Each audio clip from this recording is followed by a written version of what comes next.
Hey everybody, it's Mike. I am back and I am at Wabamum Lake. Let's bring it in here.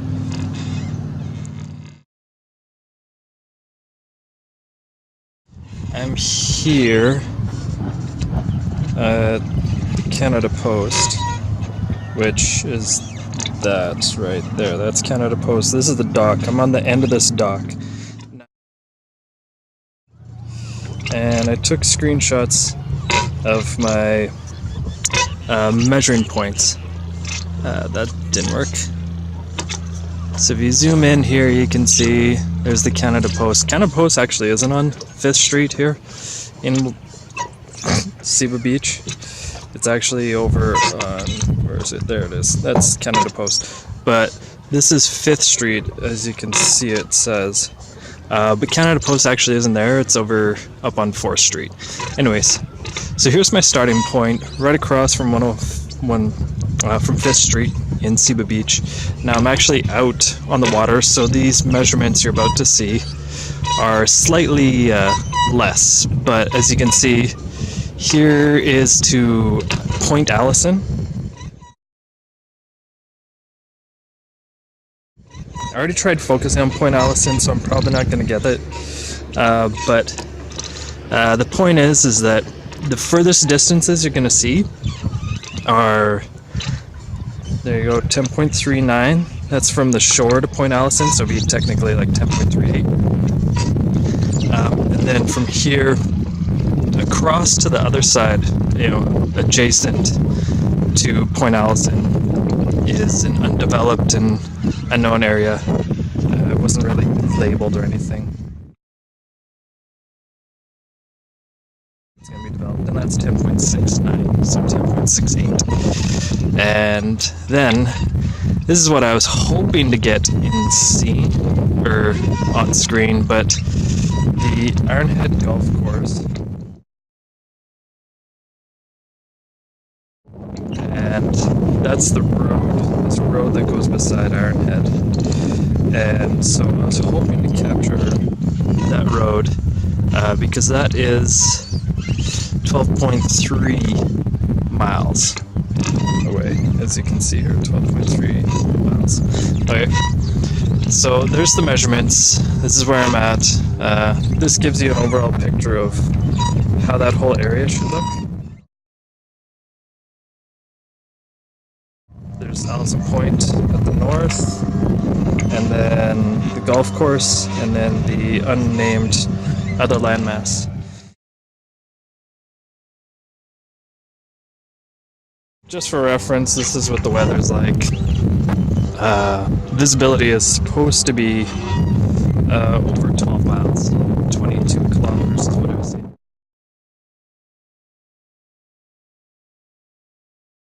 Because I think the visibility is good.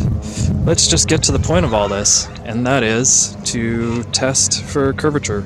So based on those distances, be it 10 miles to 12 miles, we're looking at 67 at 10 miles, and that's over 10 miles, so we'll just say 70, but about a 70 to 80 foot curvature drop that we should be. So everything on that far shore that we are about to view should be between 70 to 100 feet below the curvature of the alleged globe.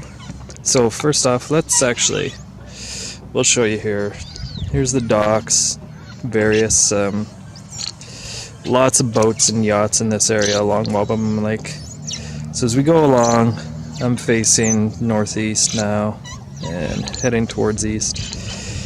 Just wanted to get this in. There's a couple of points along the way that jut into the lake, and as you can see here, there's a separation there. Now what we're starting to look at here, boy, it's rocking because a boat just drove by. Anyways, that there should be part of Allison Point, but Allison Point should really only end. Let's try and end about there. Not. It's kind of hard to tell. Well, I'm facing due east now if my camera's set up perfectly, or if this dock's perfectly in line. I didn't bring my compass, unfortunately. So we're looking at roughly where Allison Point should be ending. And this is going to be very difficult, so please be patient.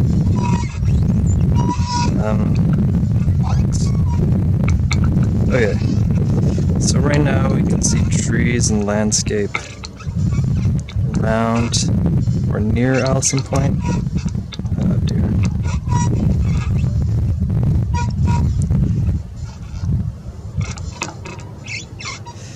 Now Allison Point should drop off. Ooh, I think there it is. I'm gonna guesstimate that that's Allison Point ending. And then here about should be the golf course. And yeah, this dock's just gonna keep rocking, whether I like it or not. Okay. There's some people in a boat and I honestly cannot see them. So let's actually do this.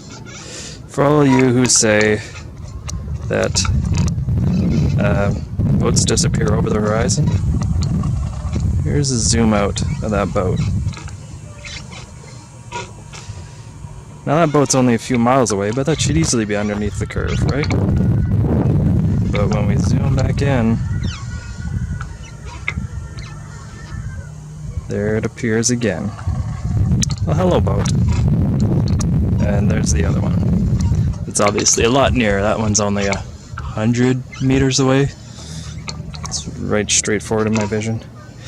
So yeah, there's some boats just to dismiss the curvature deception, and that boats go over the curve of the water. Doesn't happen. We live on a flat plain.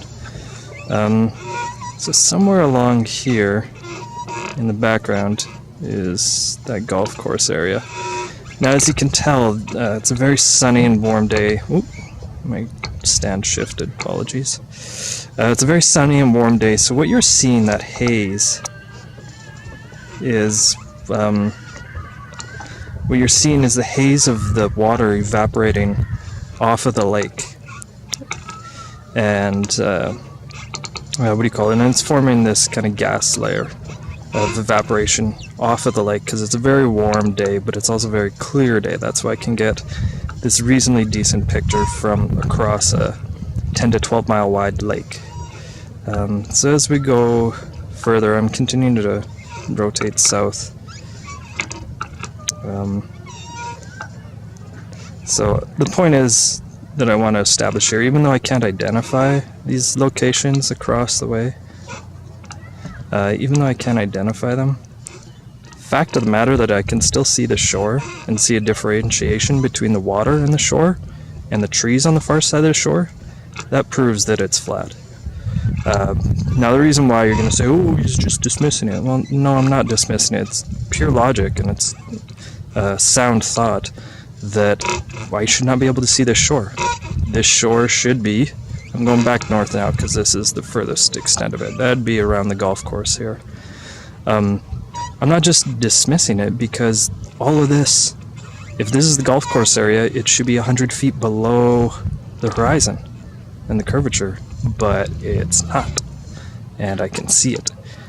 And I'll head over there after this and take some pictures and maybe another video and just prove that, you know, there's Allison Point. So this is where I can tell that there's a differentiation, because you see there's boy, it's hard to get this to stay steady. Anyways, but you can see there's a differentiation between those two hills. Anyways, so here we go, scooting back down south, and I'm just gonna quickly scan south because we'll get to that other landmass, because the area I was pointing out is a bit of a, so now we're looking much more to the south, and we'll come around the south side of the lake and start to see everything get in focus. Hello boat. So there's another boat. You know, let's just focus on this boat. There's another one even there. So that boat disappear over the horizon? Did it? Or is the horizon flat? There it is. Now even if you want to say that one didn't, that other one in the far distance, it's got to be at least 8 miles away. That sucker reappeared. So there you go. Earth is flat, people. This is a 10 to 12 mile wide lake at its furthest parts. So, anyways, it's not just scan to the south. Ooh, maybe I could identify this region here. You know, for entertainment's sake, I'll check it out myself. But I could probably identify that area. But see, as I come further south, everything comes closer into focus because these are the near areas of the lake. And this is within, you know, a couple miles, probably. You know, less than 5. But the point is that I can see that far shore that's supposed to be 100 feet below the horizon at its furthest point, right around there. And then when it comes back up, that's about 10 miles. So, hands down, proof the earth is flat. Alright? God bless. Pray that you would experience this for yourselves. Go out, test. You know, you can watch my videos all you want. It might not prove it for you. What will do it is when you actually experience the flat earth for yourself. So yeah. God bless, and may you know the truth. And the truth is that we don't live on a globe. We live on a domed square with a circle inscribed in it. And our Antarctica ice wall is the outer limit of that circle. And that's what holds the oceans in. Alright? Peace. Know the truth. And escape the Babylonian system of lies and deception. Hey everybody, I am back again. I am on the east side of the lake now, and as you can tell, I'm pointing the camera at the Ironhead Golf and Country Club. So there's the clubhouse, and there's the road. If you look on the map near Wabamum Lake, there's the road, and I just turned off of it right before the golf course, which would be right there. And there's my ride. Okay, so let's pan around and take a look at the lake. So as you can see, the shore is like right here. I'm quite close. Alright, this is right near me. Let's see if I can get this zoomed all the way out. There's a puddle in front of me, and then I'm about 20-30 feet from the actual shore. And there's Wabamum, and so now let's get some more flat earth proof, shall we? So notice how these boats obviously appeared over the horizon, or, you know, over the curvature. Haha, not true. Anyways, sorry, this is, boy, oh boy. You'd think I'd be better since I was on the docks just a little while ago with it floating around. So, now, I don't care about these boats. What I do care about, let's try to get that building. Okay. Because I think that building looks a lot like the pavilion. The Seba Beach pavilion. Boy, nothing but haze and fog, eh? But that is essentially the shore that is 12 miles away. Let's see if we can get focus on those. Yeah, not really. Unfortunately, there's just too much humidity and the heat of the air, or heat coming off of the lake. You know, that doesn't happen until the evening. But the difference in the difference between the temperatures is that blurry effect that you're seeing. But that is the far shore. Alright, let's try and zoom in near this building. Because there's a couple of them in that Seba Beach pavilion I was filming from across on the other side of the lake. They looked very much like a white wall like that. Oops.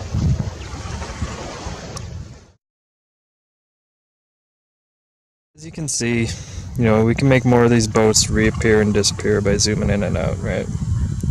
Zoom out. Where are them boats? I don't see no boats. And zoom back in. Oh, hi! There they are. Yeah, there's no curvature. But anyways, the point is more so to see the far shore, which unfortunately are just white blurry rectangles that we can see, but that is effectively the far shore. These hills are probably what I saw previously, because they stood out quite a bit. There's objects that look something like that, but not too discernible. It's either that or it's gotta be these houses. But what I'm really looking for is those two rather large white rectangular shapes. And let's see if we can find them. Because the Seba Beach pavilion, where the lake is, and there's that different peak I was talking about. Ooh, that'd be interesting to measure that one. Because that one was very close to the far shore. That's at least 8 miles away, probably closer to 10. And that very far shore, all along there, from where I'm standing currently, all along there is going to be 12 miles away. And yeah, but yeah. So I figured I came all the way out here. Might as well. Boy, I'm shaky. Might as well film it from the far side of the lake. And there you have it. Back-to-back flat Earth proofs from both sides of Lake Wabamum. Doesn't matter which way you're facing. There's no curvature. It's a flat plane. I just hope that you can come to accept it. Accept the beauty of creation that Yahuwah, the God of the Bible, gave to us as a free gift, and his other even greater free gift of the salvation and mercy within Jesus and his sacrifice upon the cross. Pray that you come to know him, because knowing him, knowing the earth is flat, knowing the Bible, there's nothing better, hands down, no question. I'd rather love God and worship God all my life than even get married. So just want to give you my testimony and proof that the earth is not a globe, and the Bible is literally true, factually, historically, and cosmologically. God bless. Peace.